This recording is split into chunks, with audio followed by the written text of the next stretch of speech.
another week, right? And as we continue getting you and your kids, though, ready for back to school, today we're talking about some great books for your kids. And joining me now is local author Maria Dismondy. She travels to area schools. You promote the anti-bullying, the diversity message that you share in your book. So good to have you with us today. Thank you. I'm happy to be back. Well, I profiled you in one of my Mom's a Genius reports, and I wanted you to come back to talk about it. Spaghetti and a Hot Dog Bun, I know, is one of your books that you go to schools and talk about. Tell us a little bit about the message in this one. So Spaghetti and a Hot Dog Bun is really empowering the individual and works on building children's self-esteem that they get to be themselves no matter what. So this little girl in the book loves spaghetti and a hot dog bun. She does, and she's teased for it, but she doesn't stop eating it. And at the end of the book, what happens with the other kids? I assume they see that it's okay and we're all different, right? Exactly. Mm-hmm. Okay. This was your one of the big books that you first wrote. You followed up by Chocolate Milk Por Favor. Yes. Talk about this and the meaning of this book in diversity, what it's all about. Yeah, this one just came out this year. This is my 6th book, and it really focuses on the fact that everyone's different.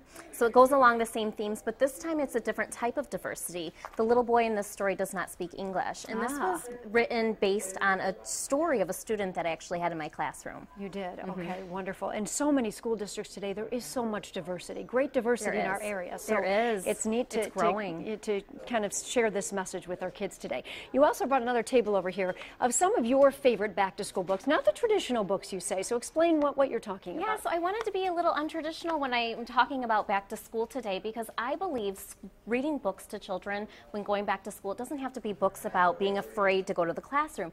I think families should fill their homes with books like this, books that really talk about character traits and that give children this skill set, like a tool belt, so that when they do go to school and they're not with their families and something happens, they can remember a story and think, how did that character relate in the similar situation? I love it. Have you filled a bucket today? I know my kids are a little bit, they're 14 and 12 now, but they talk about the bucket filling. They learned that in elementary school. That's an important topic. So that book all there about filling someone's bucket and making them feel good? Yes, and Carol McLeod is actually a Michigan author. This is a fabulous book, yes. The Girl Who Never Made Mistakes. Give us a... The Girl Who Never Made Mistakes could have been written for me, because I grew up thinking that making mistakes was a bad thing.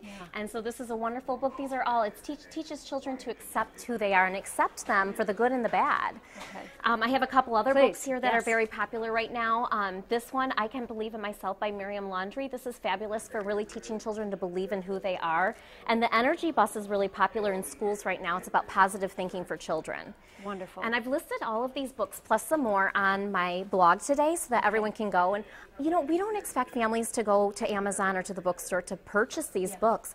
You can actually, a lot of authors read their stories on YouTube. Really? So families can choose a story each week and look at it, watch it together being read by the author. So it's a nice, free, inexpensive way to get these messages into your home. And to your library as well. I bet they've got some of these library, books here. yes, Great absolutely. resource, great free resource. Maria, thank you so much for being with us. Absolutely. Great work. Stephen.